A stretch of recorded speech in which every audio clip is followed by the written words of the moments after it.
title of this session today is about dealing with difficult people. And what I don't mean to do with that title is to put anybody in a box and suggest that anybody is just a difficult person or a bad person.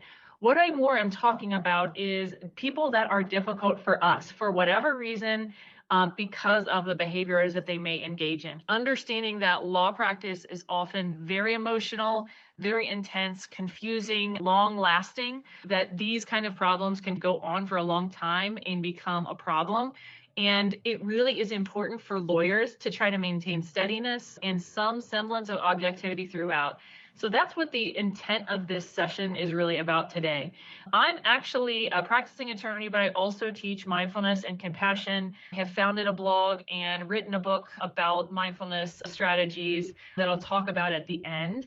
But I have often said to people that mindfulness practice really helped me continue with law practice. As someone who's dealt with anxiety, depression, overthinking, and a lot of difficulty, and I'm also someone who doesn't like to say no to a fight, I'm not sure that I could continue in law practice or in litigation matters without my mindfulness practice. It really helps balance and steady me. And so I wanted to offer some of these strategies with you today.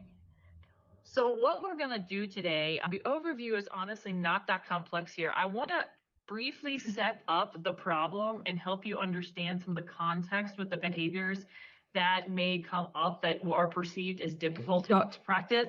But I don't need too much on that because I think many of you probably already know. You probably came here for this session for a reason. And so most of what we're going to talk about in this session, this is really more about strategies that are aimed at helping you maintain your own well-being and live your values as an attorney to the best of your ability, even when you're dealing with difficult people in your law practice. So we're really focusing more on that aspect. At the end, I do have some resources for you to look further and explore more.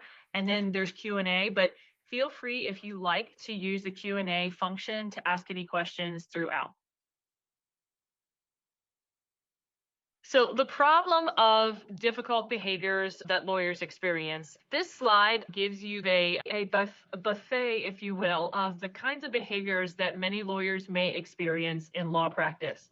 And they include things like rudeness, criticism, judgment, intentional obstruction, creating extra work, sometimes creating work at inopportune times, such as sending out a deposition notice for a holiday, if you ever experienced that lovely trick.